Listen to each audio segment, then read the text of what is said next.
Good evening. Special edition തുടങ്ങുന്നു. സ്വകാര്യ ബസ്സുകൾ മെയ് 5 മുതൽ അനിശ്ചിതകാല സമരത്തിലേക്ക് നീങ്ങുന്നു. ബസ് യാത്രാ നിരക്ക് 10 രൂപയാക്കണം എന്നതാണ് അവരുടെ ആവശ്യം. സ്വകാര്യ ബസ്സുകൾ ന്യായത്തിന്റെ നിരത്തിലോ? പ്രധാന വാർത്തകൾ.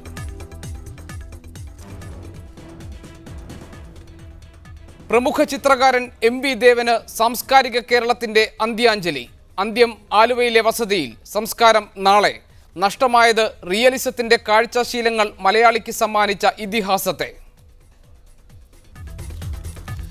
ബാർ ലൈസൻസ് പുതുക്കുന്നത് സംബന്ധിച്ച തീരുമാനം വൈകും. വിഷയം UDF യോഗം ചർച്ച ചെയ്തില്ല. VM സുധീരൻ ഉമ്മൻചാണ്ടിയുമായും രമേശ് ചെന്നിത്തലയുമായും നാളെ ചർച്ച നടത്തും. കെ ബാബുവുമായി നടത്തിയ ചർച്ചയിൽ വേണ്ടത്ര പുരോഗതി ഉണ്ടായില്ലെന്ന് സുധീരൻ. സംസ്ഥാനത്ത് മെയ് 5 മുതൽ സ്വകാര്യ ബസ് സമരം. മിനിമം ചാർജ് 10 രൂപയാക്കി വർദ്ധിപ്പിക്കണമെന്ന് ബസ് ഉടമകളുടെ ആവശ്യം. വിദ്യാർത്ഥി കൺസെഷൻ ഉൾപ്പെടെയുള്ള എല്ലാ ആനുകൂല്യങ്ങളും നിർത്തലാക്കണമെന്നും നഷ്ടത്തിന് സബ്സിഡി നൽകണമെന്നും ബസ് ഉടമകളുടെ സംഘടന. സംസ്ഥാനത്ത് മരുന്ന് ക്ഷാമത്തിന് കാരണം റീടെൻഡർ നടപടികൾ വൈകിയതെന്ന് ആരോഗ്യവകുപ്പിന്റെ വിലയിരുത്തൽ. സർക്കാർ ആശുപത്രികളിൽ മരുന്നുക്ഷാമം രൂക്ഷമായി തുടരുന്നു. സപ്ലൈകോയുടെ ഗോഡൌണുകളിൽ മരുന്ന് കെട്ടിക്കിടക്കുന്നു. പ്രതിസന്ധി പരിഹരിക്കാൻ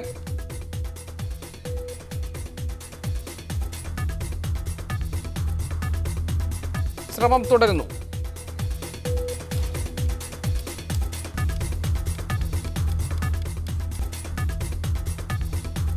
സിനിമാ പ്രതിസന്ധി പരിഹരിക്കാനുള്ള ചർച്ചകൾ സജീവം. ഫിലിം ചേംബർ നാളെ സംഘടനകളുമായി ചർച്ച നടത്തും.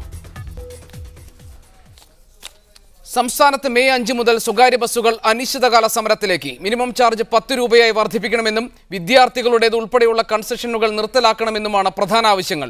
പുതിയ ഗതാഗത നയം രൂപീകരിക്കണമെന്നും ആവശ്യമുണ്ട്. ഈ വരുന്ന മെയ് 5-ാം തീയതി തിങ്കളാഴ്ച മുതൽ സംസ്ഥാനത്തെ മുഴുവൻ സ്വകാര്യ ബസ്സുകളും സർവീസ് നിർത്തിവെക്കുവാൻ തീരുമാനിച്ചിരിക്കുകയാണ്. ഡീസലിനും വാഹനങ്ങളുടെ സ്പെയർ പാർട്സുകൾക്കും വലിയ തോതിൽ വില വർദ്ധിച്ച സാഹചര്യത്തിൽ നിലവിലുള്ള മിനിമം ചാർജ് 6 രൂപയിൽ നിന്ന് 10 രൂപയായി വർദ്ധിപ്പിക്കണമെന്നതാണ് ബസ് ഉടമകളുടെ ആവശ്യം. കിലോമീറ്റർ ചാർജിൽ 10 പൈസ വർദ്ധിപ്പിക്കണം. നിലവിലുള്ള സ്വകാര്യ ബസ്സുകളുടെ പെർമിറ്റുകൾ അതേപടി നിലനിർത്തണമെന്നും സ്റ്റേജ് ഗാരേജുകളുടെ പ്രായപരിധി 15 വർഷമായി നിജപ്പെടുത്തിയത് എടുത്തുകളയുക എന്നും ബസ് ഉടമകൾ ആവശ്യപ്പെടുന്നു. ഈ വ്യവസായത്തിന് ഒരു രീതിയിലും പിടിച്ചു നിൽക്കാൻ കഴിയാത്ത വിധം ഡീസലിനും മറ്റ് സ്പെയർ പാർട്സുകൾക്കും ലൂബ്രിക്കൻസിനും ടയറിനും എല്ലാം വില വർദ്ധിച്ചു. ഏതാണ്ട് 1000 രൂപയോളം ഒരു ബസ് ഉടമ അവരുടെ ലാഭത്തിൽ കുറയുകയല്ല നഷ്ടത്തിലേക്ക് കൂപ്പുകുത്തുന്ന രംഗമാണ്. വിദ്യാർത്ഥികളുടേതുൾപ്പെടെയുള്ള കൺസെഷൻ നിരക്കിലുള്ള യാത്രകൾ നിർത്തലാക്കുകയോ ആനുകൂല്യം നൽകുന്നത് മൂലമുള്ള നഷ്ടം സബ്സിഡി നൽകി പരിഹരിക്കുകയോ ചെയ്യണമെന്നും ആവശ്യമുണ്ട്. പൊതുമേഖലയും സ്വകാര്യ മേഖലയും തമ്മിലുള്ള മത്സരം ഒഴിവാക്കി രണ്ടു മേഖലയും സംരക്ഷിക്കുന്ന ഗതാഗത നയം രൂപീകരിക്കുക, പാരലൽ സർവീസുകൾ കർശനമായി തടയുക എന്നിവയാണ് മറ്റാവശ്യങ്ങൾ. മീഡിയ 1 തിരുവനന്തപുരം. ബസ് ഉടമകൾ മുന്നോട്ട് വയ്ക്കുന്ന ആവശ്യം ന്യായമാണോ? ഈ വിഷയം സ്പെഷ്യൽ എഡിഷൻ ഇന്ന് പരിശോധിക്കുന്നു. Justice M Ramachandran, transport fair revision കമ്മിറ്റിയുടെ ചെയർമാൻ, കൊച്ചിയിൽ നിന്ന് ഈ ചർച്ചയിൽ പങ്കെടുക്കും. ആക്ടിവിസ്റ്റ് CR നീലകണ്ഠൻ, അദ്ദേഹം കൊച്ചി സ്റ്റുഡിയോയിൽ നിന്ന് ഈ ചർച്ചയിൽ പങ്കെടുക്കാൻ നമ്മോടൊപ്പമുണ്ട്. കേരള ബസ് ഓപ്പറേറ്റേഴ്സ് ഓണേഴ്സ് അസോസിയേഷന്റെ വൈസ് പ്രസിഡന്റ് മനോജ് തിരുവനന്തപുരത്ത് നിന്നും ബസ് ഉടമകളുടെ പ്രശ്നങ്ങൾ വിശദീകരിക്കാനായി ഈ ചർച്ചയിൽ നമ്മോടൊപ്പം ഉണ്ട്. ശ്രീ മനോജ്, എന്ത് അടിസ്ഥാനത്തിലാണ് ബസ്സിൻ്റെ മിനിമം ചാർജ് 10 രൂപയാക്കണമെന്നും വിദ്യാർത്ഥികൾക്ക് നൽകി വരുന്ന കൺസെഷൻ പൂർണ്ണമായി എടുത്തു കളയണമെന്നും ഇതുവരെ ഉണ്ടായിരുന്ന നഷ്ടം പരിഹരിക്കാൻ വേണ്ടി ഒരു തുക ലഭിക്കണമെന്നും നിങ്ങൾ ആവശ്യം ഉന്നയിക്കുന്നത്? അതായത് 2013 ജനുവരിയിൽ കേന്ദ്ര ഗവൺമെൻറ് പുതിയ ഒരു സംവിധാനം, അതായത് ഓപ്പൺ മാർക്കറ്റിൽ ഡീസലിൻ്റെ വില, പെട്രോളിയം പ്രോഡക്ട്സിൻ്റെ വില നിശ്ചയിക്കുന്നതിന് കമ്പനികൾക്ക് അധികാരം കൊടുത്തുകൊണ്ടുള്ള ഒരു നയം കൊണ്ടുവന്നപ്പോൾ അതിനുശേഷമുള്ള എല്ലാ മാസവും മിനിമം 65-70 പൈസ വരെ ഡീസലിന് വില വർദ്ധിക്കുകയും അതിൻ്റെ അടിസ്ഥാനത്തിൽ ഓരോ മാസവും വരുന്ന വിലവർദ്ധനവിൻ്റെ അടിസ്ഥാനത്തിൽ 2012 നവംബർ മാസം 9-ാം തീയതി ബസ് ചാർജ് വർദ്ധിപ്പിച്ചതിന് ശേഷം ഞങ്ങൾക്ക് ഏതാണ്ട് ഇതുവരെ 1 ലിറ്റർ ഡീസലിൻ്റെ പുറത്ത് 10 രൂപ വിലവർദ്ധനവും അതോടൊപ്പം പെട്രോളിയം പ്രോഡക്ട്സായ ലൂബ്രിക്കൻസ് മറ്റ് പ്രോഡക്ട്സിനെല്ലാം വിലവർദ്ധനവ് ആനുപാതികമായി ഉണ്ടായി. അതുപോലെ ടയർ ഉൽപ്പന്നങ്ങളുടെ വില ക്രമാതീതമായി വർദ്ധിച്ചു. അങ്ങനെ നിരവധി പ്രവർത്തന ചെലവിന് ആനുപാതികമായി വരുമാനം കിട്ടാതെ ഈ വ്യവസായം മുമ്പോട്ട് കൊണ്ടുപോകാൻ സാധിക്കില്ല എന്നുള്ളതിൻ്റെ അടിസ്ഥാനത്തിൽ ഞങ്ങൾ ഏതാണ്ട് 2013 മാർച്ച് തൊട്ട് ഗവൺമെൻറ്റിൽ നിരന്തരം സമ്മർദ്ദം ചെലുത്തുകയും അതിൻ്റെ അടിസ്ഥാനത്തിൽ അന്നത്തെ ട്രാൻസ്പോർട്ട് മന്ത്രിയായിരുന്ന ബഹുമാനായ ആര്യാടൻ സാറ് ജൂലൈ മാസത്തോടുകൂടി ബഹുമാനായ ജസ്റ്റിസ് രാമേന്ദ്രൻ കമ്മിറ്റിക്ക് ഇതിൻ്റെ കാര്യങ്ങൾ പഠിച്ച് റിപ്പോർട്ട് സമർപ്പിക്കുന്നതിനുള്ള നിർദ്ദേശങ്ങൾ സമർപ്പിക്കുകയും ചെയ്തു. പക്ഷേ ഡിസംബർ ഏതാണ്ട് അതിനുശേഷം കമ്മിറ്റി റിപ്പോർട്ട് വരട്ടെ എന്ന് ഗവൺമെൻറ് പറയുന്നതിൻ്റെ അടിസ്ഥാനത്തിൽ ഞങ്ങൾ തുടർന്നു. അതിനുശേഷം ഈ കമ്മീഷൻ വിവിധ സ്ഥലങ്ങളിൽ മീറ്റിങ്ങുകൾ സംഘടിപ്പിക്കുകയും വിവിധ രാഷ്ട്രീയ ട്രേഡ് യൂണിയൻ നേതാക്കന്മാരുമായും പൊതുജനങ്ങളുമായും യാത്രക്കാരുമായും സംവാദം നടത്തുകയും അതിൻ്റെ അടിസ്ഥാനത്തിൽ ബഹുമാനായ ജസ്റ്റിസ് രാമേന്ദ്രൻ അവർകൾ റിപ്പോർട്ട് ഡിസംബർ 6-ാം തീയതി ഗവൺമെൻറ്റിലേക്ക് സമർപ്പിക്കുന്ന സാഹചര്യമുണ്ടായി. അതിനുശേഷം ഞങ്ങൾക്ക് വീണ്ടും ബസ് ചാർജ് വർധനവ് വേണം എന്ന് പറഞ്ഞ് ഞങ്ങൾ ഗവൺമെൻറ് തലത്തിൽ സമീപിച്ചപ്പോൾ അതിന് നിരവധി മുട്ടാത്തർക്കങ്ങൾ പറയുകയും അതിൻ്റെ അടിസ്ഥാനത്തിൽ ഡിസംബർ 14-ാം തീയതി ഞങ്ങളൊരു സൂചനാ സമരം നടത്തേണ്ട സാഹചര്യമുണ്ടായി. ആ മാസം 29-ാം തീയതി തൊട്ട് ഞങ്ങൾ അനിശ്ചിതകാല സമരം ആ മാസം 20-ാം തീയതി തൊട്ട് ഞങ്ങളൊരു അനിശ്ചിതകാല സമരം അനൗൺസ് ചെയ്യുകയും ചെയ്തു. പക്ഷേ ബഹുമാനായ ആര്യാടൻ സാറ് അന്നത്തെ ട്രാൻസ്പോർട്ട് മന്ത്രി ഞങ്ങളെ വിളിച്ച് ചർച്ച നടത്തിയിട്ട് അദ്ദേഹം പറഞ്ഞു, അടുത്ത ക്യാബിനറ്റിൽ ഞാനിത് ചർച്ച ചെയ്യാം, ആ ചർച്ചയുടെ അടിസ്ഥാനത്തിൽ നിങ്ങൾക്ക് ന്യായമായ നിങ്ങളുടെ ആവശ്യങ്ങൾ അംഗീകരിച്ച് തരാം എന്ന് പറഞ്ഞിട്ട് ജനുവരി 1-ാം തീയതി ഗവൺമെൻറ്റിൽ നടന്ന ചെറിയ ഷഫ്ലിങ്ങിൽ ഈ വകുപ്പ് വേറൊരു മന്ത്രിയിലേക്ക് മാറുകയും ആര്യാടൻ സാർ ഇത് ഒഴിയുകയും ചെയ്തു. അതിൻ്റെ അടിസ്ഥാനത്തിൽ വീണ്ടും ജനുവരിയിൽ പുതിയ മന്ത്രിയെ ഞങ്ങൾ സമീപിക്കുകയും ആ മന്ത്രിയോട് കാര്യങ്ങൾ ആവശ്യപ്പെട്ടതിൻ്റെ അടിസ്ഥാനത്തിൽ അദ്ദേഹം പറഞ്ഞു നമുക്കൊരു ചർച്ച വയ്ക്കാം. ആ ചർച്ചയിലേക്ക് വീണ്ടും പോകുന്നില്ല എന്ന് കണ്ടപ്പോൾ ഞങ്ങൾ ഒരു നിയമസഭാ മാർച്ച് 21-ാം തീയതി ജനുവരി മാസം 21-ാം താങ്കൾ പറഞ്ഞ കാര്യങ്ങൾ എനിക്ക് വ്യക്തമായി. ജസ്റ്റിസ് രാമചന്ദ്രൻ ഈ ചർച്ചയിൽ നമ്മോടൊപ്പം പങ്കെടുക്കാനുണ്ട്. ജസ്റ്റിസ് രാമചന്ദ്രൻ, ഇവിടെ ബസ് ചാർജ് വർദ്ധിപ്പിക്കുന്നത് ഉൾപ്പെടെ ബസ് ഉടമകൾ മുന്നോട്ട് വെച്ചിട്ടുള്ള ആവശ്യങ്ങൾക്ക് കാരണമായി പറയുന്നത് പ്രവർത്തന ചെലവിന് ആനുപാതികമായി ചാർജ് വർധന വേണം. ആ ഒരു ആവശ്യത്തിലേക്ക് എങ്ങനെ അവർ എത്തിപ്പെട്ടു എന്നത് അദ്ദേഹം വിശദീകരിച്ചു. ഈ വിശദീകരണം ന്യായമാണോ? താങ്കളുടെ അന്വേഷണത്തിൽ താങ്കളുടെ കമ്മീഷൻ നടത്തിയിട്ടുള്ള പഠനത്തിൽ ഇത് ന്യായമായ ഒരു ആവശ്യമായി തോന്നിയിട്ടുണ്ടോ?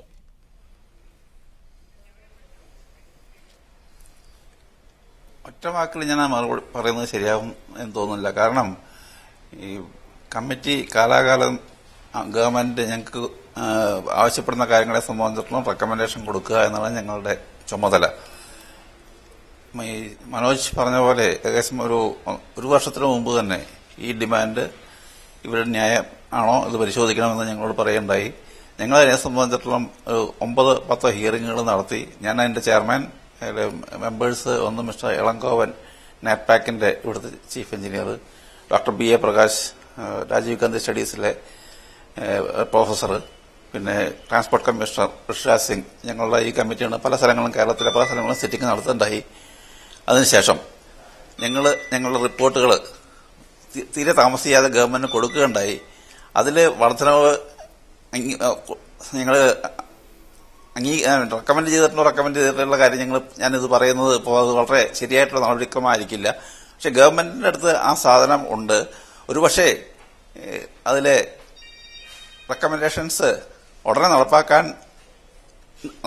നടപ്പാക്കാതിരിക്കാനുള്ള ഒരു കാരണം അതിനിടയ്ക്ക് ഇലക്ഷൻ വന്നിട്ടുള്ള അതായിരിക്കാം. ജസ്റ്റിസ് രാമചന്ദ്രൻ, താങ്കളുടെ കമ്മീഷൻ മുന്നോട്ട് വെച്ചിട്ടുള്ള ശുപാർശകളിൽ, നിർദ്ദേശങ്ങളിൽ പ്രധാനമായിട്ടുള്ളത് മിനിമം ചാർജ് 6 രൂപയാക്കണം എന്നതാണല്ലോ. അതോടൊപ്പം തന്നെ വിദ്യാർത്ഥികളുടെ യാത്രാ നിരക്ക് ഈ വർദ്ധിപ്പിക്കുന്ന ടിക്കറ്റ് നിരക്കിന് ആനുപാതികമായി ഉയർത്തണം എന്നും ശുപാർശയിൽ പറയുന്നുണ്ട്. ബസ് ഉടമകളുടെ ആവശ്യങ്ങളിൽ പ്രധാനപ്പെട്ട 2 കാര്യങ്ങളാണ് ഇവ രണ്ടും. ഇത് ഇപ്പോൾ 10 രൂപയാക്കണം എന്നതാണ് അവരുടെ ആവശ്യം. അതിന് കാരണമായി അവർ പറയുന്നത് ഡീസൽ വില. പറയൂ. നിങ്ങൾ ഈ പറഞ്ഞിട്ടുള്ള ഈ 2 കാര്യങ്ങളും ഒഫീഷ്യലായിട്ട് എനിക്ക് അത് സമ്മതിച്ചിരാൻ നിർവാഹമില്ല. കാരണം ആ റിപ്പോർട്ട് ഗവൺമെന്റിലേക്ക് കൊടുത്തിട്ട് ഗവൺമെന്റ് ആക്സെപ്റ്റ് ചെയ്യുക, അത് റിജക്ട് ചെയ്യുക ഒന്നും ഉണ്ടായിട്ടില്ല. അപ്പൊ ഞങ്ങള് തൽക്കാലം അതൊരു പബ്ലിക് ആയിട്ട് പറയാൻ എന്റെ ഭാഗത്തുനിന്ന് പറയുന്നത് ഒരു അനുചിതമായിട്ടുള്ള നടപടിയായിരിക്കും. ഞങ്ങള് അനുഭാവപൂർവ്വം ബസ്സുടമകളുടെ ആവശ്യങ്ങൾ പരിശോധിച്ചിട്ടുണ്ട്. പൊതുജനങ്ങളുടെ കാര്യങ്ങളെ സംബന്ധിച്ചിട്ടുള്ള ആ ഒരു ഫീഡ്ബാക്ക് ഞങ്ങൾക്ക് കിട്ടേണ്ടതായിട്ടുണ്ട്. പൊതുവെ ഞാനൊരു ഒറ്റ കാര്യം മാത്രം പറയാം. കാരണം ഒരു വിദ്യാർത്ഥികളെ സംബന്ധിച്ചിടത്തോളം ഇവര് പറയുന്ന പറയുന്ന ആ കാര്യങ്ങൾ അക്ഷരം മതി പരമാർത്ഥമാണെന്നാണ് എന്റെ വ്യക്തിപരമായിട്ടുള്ള അഭിപ്രായം. ഒരുപക്ഷെ അത് റിപ്പോർട്ടിൽ റിഫ്ലക്ട് ചെയ്തിട്ടുണ്ടായിരിക്കണം. അല്ല, സ്വാഭാവികമായും ജസ്റ്റിസ് രാമചന്ദ്രൻ അന്ന് ഗതാഗത മന്ത്രി ആര്യാടൻ മുഹമ്മദിന് ഈ റിപ്പോർട്ട് കൈമാറിയപ്പോൾ, ഞാൻ ഇടയ്ക്കൊന്ന് പറയട്ടെ, അന്ന് ഗതാഗത മന്ത്രി ആര്യാടൻ മുഹമ്മദിന് ഈ റിപ്പോർട്ട് കൈമാറിയപ്പോൾ തൊട്ടടുത്ത മന്ത്രിസഭാ യോഗത്തിൽ തന്നെ ഇതിന് അംഗീകാരം കിട്ടുമെന്നാണ് പ്രതീക്ഷിച്ചിരുന്നത്. പക്ഷെ അതുണ്ടായില്ല. ഇതുവരെയും ഒരു നടപടിയും സർക്കാരിന്റെ ഭാഗത്തുനിന്നുണ്ടായില്ല. സർക്കാർ നിയോഗിച്ച ഒരു കമ്മീഷൻ ഇത്ര കാര്യമായി പഠനം നടത്തി ശുപാർശകൾ മുന്നോട്ട് വെച്ച ശേഷവും എന്തുകൊണ്ടാണ് ഈ അമാന്തം? ഞാൻ നേരത്തെ ചൂണ്ടിക്കാണിച്ച പോലെ ഇതൊരു സെൻസിറ്റീവ് ആയിട്ടുള്ള ഇഷ്യൂ ആണ്. അതിനിടയ്ക്ക് ഇലക്ഷൻ വരുന്നു. ഇത് ഏത് ഗവൺമെന്റും അതിനെ സംബന്ധിച്ചുള്ള ഭയപ്പാട് കൂടി ഈ കാര്യങ്ങൾ വീക്ഷിക്കുള്ളൂ. ഒരു ബസ് റിവിഷൻ ഇൻട്രൊഡ്യൂസ് ചെയ്യാന്ന് പറഞ്ഞാൽ പല ഭാഗത്തുനിന്ന് എതിർപ്പുകളുണ്ടാവും, രാഷ്ട്രീയപരമായിട്ടുള്ള എതിർപ്പുകളുണ്ടായിരിക്കും, സ്റ്റുഡൻസ് തെരുവിലിറങ്ങാൻ ചാൻസ് ഉണ്ട്. അതെല്ലാം പരിഗണിച്ചിട്ടായിരിക്കണം ഒരുപക്ഷെ അന്ന് അതായത് ഒരു ഫൈനലായിട്ടുള്ള തീരുമാനം ആ കാര്യത്തിൽ എടുക്കാത്തത്. പക്ഷെ ഇപ്പോ സമയം സമാഗതമായിരിക്കുന്നു. ആ റിപ്പോർട്ട് പഠിച്ച് അതിനെ സംബന്ധിച്ചുള്ള ശരി, ഞാൻ താങ്കളിലേക്ക് തിരിച്ചു തരാം. ശ്രീ CR നീലകണ്ഠൻ, ഇതുവരെ ഈ ചർച്ച കേട്ടിരിക്കുന്ന പ്രേക്ഷകർ സ്വാഭാവികമായും വിചാരിക്കുക വലിയൊരു ന്യായം ബസ് ഉടമകളുടെ ഭാഗത്തുണ്ട് എന്നാണ്. സർക്കാർ തന്നെ നിയോഗിച്ച ഒരു കമ്മീഷൻ നൽകിയിട്ടുള്ള ശുപാർശകളിൽ ബസ് ചാർജ് വർദ്ധിപ്പിക്കാൻ ഉള്ള നിർദ്ദേശങ്ങൾ അടങ്ങിയിട്ടുണ്ട് എന്ന് ബസ് ഉടമകൾ പറയുന്നു. എന്നിട്ടും സർക്കാർ ഇക്കാര്യത്തിൽ തീരുമാനമെടുക്കുന്നില്ല. പലവട്ടം ചർച്ചയ്ക്ക് ക്ഷണിച്ച ശേഷവും ആ ചർച്ച അലസിപ്പോവുകയാണ് ചെയ്തതെന്ന് ബസ് ഉടമകൾ പറയുന്നു. സാധാരണക്കാരായ യാത്രക്കാരുടെ ഭാഗത്ത് നിന്ന്, പൊതുസമൂഹത്തിന്റെ ഭാഗത്ത് നിന്ന് നോക്കുമ്പോൾ ഇവരുടെ ആവശ്യത്തെ എത്രത്തോളം നമുക്ക് അംഗീകരിക്കാൻ കഴിയും? അല്ല, രണ്ട് കാര്യങ്ങൾ ആദ്യം അതിനു മുമ്പ് പറയണം. ഒന്ന്, പൊതുഗതാഗതം എന്നത് നമ്മൾ 100% നിലനിർത്തേണ്ട ഒരു കാര്യമാണ്. കാരണം പൊതുഗതാഗതം ഇല്ല എങ്കിൽ നമ്മുടെ നാട്ടിൽ മറ്റെല്ലാ സ്ഥലത്തും നമുക്ക് പ്രശ്നമാണ്. കാരണം പൊതുഗതാഗതം ഇല്ലാത്ത ഒരവസ്ഥയിൽ നമുക്ക് മറ്റ് ചെറിയ സ്വകാര്യ കാറുകളൊക്കെ വരും. അതിൻ്റെ ഫലമായി മറ്റ് നിരവധി പ്രശ്നങ്ങൾ, ഗതാഗതക്കുരുക്ക്, മലിനീകരണം ഒക്കെ ഉണ്ടാവും. അതുകൊണ്ട് ഞങ്ങളൊക്കെ പൊതുഗതാഗതത്തിൻ്റെ കൂടെയാണ്. പൊതുഗതാഗതം നിലനിർത്തണം. പക്ഷേ ഇപ്പോൾ ഇവർ പറഞ്ഞ് 10 രൂപയ്ക്കാൽ പൊതുഗതാഗതം തകരും. സത്യത്തിൽ എന്താ സംഭവിക്കുക? 10 രൂപയാക്കി കഴിഞ്ഞാൽ ആളുകൾക്ക് ഇപ്പോൾ 3 പേര് യാത്ര ചെയ്യണമെങ്കിൽ 3 പേർക്ക് ഓട്ടോറിക്ഷ എടുത്ത് പോയാൽ ഇതിനേക്കാൾ എളുപ്പത്തിൽ അവിടെ എത്താം. 30 രൂപ കൊടുക്കേണ്ട ഓട്ടോറിക്ഷയ്ക്ക്. ഇപ്പം എന്താ സംഭവിച്ചത്? ബസ് ചാർജ് ഓരോ തവണയും കൂട്ടുമ്പോൾ ആളുകൾ മറ്റു വാഹനങ്ങളിലേക്ക് കൂടുതൽ പോയിക്കൊണ്ടിരിക്കുന്നു. പ്രത്യേകിച്ച് 2 വീലർ പോലെയുള്ള വാഹനങ്ങളിലേക്ക് പോയിക്കൊണ്ടിരിക്കുന്നു. അത് നമ്മുടെ നാട്ടിലെ ഗതാഗതത്തെ വൻതോതിൽ തകർക്കുന്നു. അതുകൊണ്ട് ബസ് ചാർജ് അനിയന്ത്രിതമായി കൂട്ടുന്നത് ഗതാഗത സംവിധാനത്തിന് തന്നെ എതിരാണ്. അതാണ് ഒന്നാമത്തെ പ്രശ്നം. രണ്ടാമത്തെ കാര്യം, ഈ ചാർജ് വർദ്ധിപ്പിക്കുന്നതിന് വളരെ കൊല്ലങ്ങളായി ഈ രാജ്യത്തെ ജനങ്ങളെ വൻതോതിൽ കൊള്ളയടിച്ചുകൊണ്ടിരിക്കുകയാണ്. അതിന് പലപ്പോഴും ചെയ്യുന്നത് ഒരു സമരം കൊണ്ടുവരും, അവസാനം ഗതികെടും, ഇടതുപക്ഷം വലതുപക്ഷം മാറി മാറി നിൽക്കും, അവസാനം വിദ്യാർത്ഥികളുടെ കൺസെഷൻ, അങ്ങനെ പല ചർച്ചകളും വരും. പിന്നെ ഒരു നിരക്കം കൂട്ടിക്കൊടുക്കും. ഈ നിരക്ക് കൂട്ടുന്നതിൻ്റെ ശാസ്ത്രീയത എന്താണ്? ഇപ്പോൾ ഞാൻ ജസ്റ്റിസ് രാമചന്ദ്രൻ കമ്മിറ്റിയുടെ ശാസ്ത്രീയതയെക്കുറിച്ച് ഞാനിപ്പോൾ ചർച്ച ചെയ്യുന്നില്ല. കാരണം അതിൻ്റെ റിപ്പോർട്ട് അദ്ദേഹം പുറത്ത് പറഞ്ഞിട്ടില്ല. അദ്ദേഹം പറഞ്ഞെങ്കിൽ ഞാൻ അതിന് മറുപടി പറയായിരുന്നു. പക്ഷേ അതിന് മുമ്പുള്ള ബസ് ചാർജ് വർധനകളെല്ലാം തന്നെ അശാസ്ത്രീയമാണ്. ഒന്നാമത്തെ ഒരു ഉദാഹരണം പറയാം. ഇപ്പോൾ മിനിമം ചാർജ് എന്നതിൻ്റെ കൺസെപ്റ്റ് എന്താ?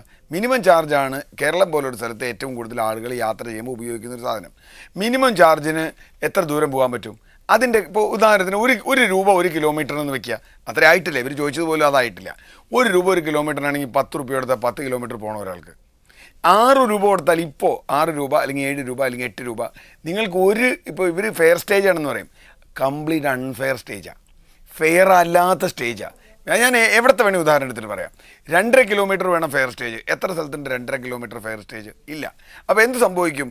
ചെറിയൊരു ദൂരത്തിന് സാധാരണ മനുഷ്യർ, കുറച്ച് ദൂരം യാത്ര ചെയ്യുന്ന ആളുകൾ വൻതോതിൽ പണം കൊടുത്തുകൊണ്ടിരിക്കുക. അതുകൊണ്ട് അവരെ സംബന്ധിച്ചിടത്തോളം അവർക്ക് ഓട്ടോറിക്ഷ എടുത്ത് പോകുന്നതാണ് ഇതിനേക്കാൾ ലാഭം എന്ന് വരും. അതുകൊണ്ട് നഗരങ്ങൾക്കകത്ത്, പ്രത്യേകിച്ചും കേരളത്തിൽ നഗരവൽക്കരിക്കപ്പെട്ട ചെറിയ പട്ടണങ്ങൾക്കകത്ത് പോലും ആളുകൾ ബസ്സിൽ നിന്ന് ഓട്ടോറിക്ഷയ്ക്ക് എന്തിനാ ഇടി കൊണ്ട് പോകണേ? ഓട്ടോറിക്ഷയിലേക്കും മറ്റു വാഹനങ്ങളിലേക്കും 2 വീലറിലേക്കും പോകാനുള്ള പ്രവണത ഉണ്ടാകുന്നു. അതുകൊണ്ട് തന്നെ അതിന് ഇവർ പറയുന്ന കാരണം ചിലവ് കൂടുന്നു. ചിലവ് കൂടുന്നു പരിശോധിക്കേണ്ടതാണ്.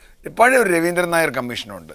അദ്ദേഹത്തിൻ്റെ ഒരു റിപ്പോർട്ട് ഇപ്പോഴും അത് എവിടെയോ ഇരിക്കുന്നുണ്ട്, കുറേ കാലം മുമ്പ് വെച്ചതാണ്. അതിൽ അദ്ദേഹം പറഞ്ഞ 2-3 കാര്യങ്ങളുണ്ട്. ഒന്ന്, 3 മാസത്തിലൊരിക്കൽ ഇവരുടെ വരവ് ചെലവ് കണക്ക് പരിശോധിക്കണം എന്ന് പറഞ്ഞിട്ടുണ്ട്. ശാസ്ത്രീയമായി പരിശോധിക്കട്ടെ വരവ് ചെലവ് കണക്ക് പബ്ലിക് കാരണം എന്താ? എന്തുകൊണ്ടാണ് നമ്മളിവരുടെ ബിസിനസ് രഹസ്യം ചോദിക്കാനല്ല, പ്രധാനമായി ഇതൊരു പബ്ലിക് ട്രാൻസ്പോർട്ടാണ്. ഇപ്പോൾ ഇവർ സബ്സിഡി ചോദിക്കുന്നു, വിദ്യാർത്ഥികൾക്ക് കൺസെഷൻ കൊടുക്കുന്നു. ഞാനിതിനെ പബ്ലിക് ട്രാൻസ്പോർട്ടായിട്ട് തന്നെ കാണുന്നു. ഇവരുടെ വരവ് ചെലവ് കണക്ക് യാഥാർത്ഥ്യബോധത്തോടു കൂടി പഠിച്ച് നഷ്ടമാണെങ്കിൽ അത് നികത്തി കൊടുക്കാൻ സർക്കാർ തയ്യാറാവണം. പക്ഷേ ഒരു കാലത്തും അങ്ങനെ ഒരു വരവ് ചെലവ് കണക്ക് വരില്ല. ഞാൻ വിചാരിക്കുന്നില്ല ജസ്റ്റിസ് രാമചന്ദ്രൻ സാറിൻ്റെ അടുത്ത് പോലും കൃത്യമായി ഇതിൻ്റെ വരവ് ചെലവ് കണക്ക് ചെല്ലുന്നുണ്ടെന്ന്. ഇവർ കൊടുക്കുന്ന കണക്കാണ് ഒന്നാമത്തെ കാര്യം. രണ്ടാമത്തെ കാര്യം, ഇതൊരു തരം ഒരു ഫ്യൂറോവറിൻ്റെ പുറത്താണ്.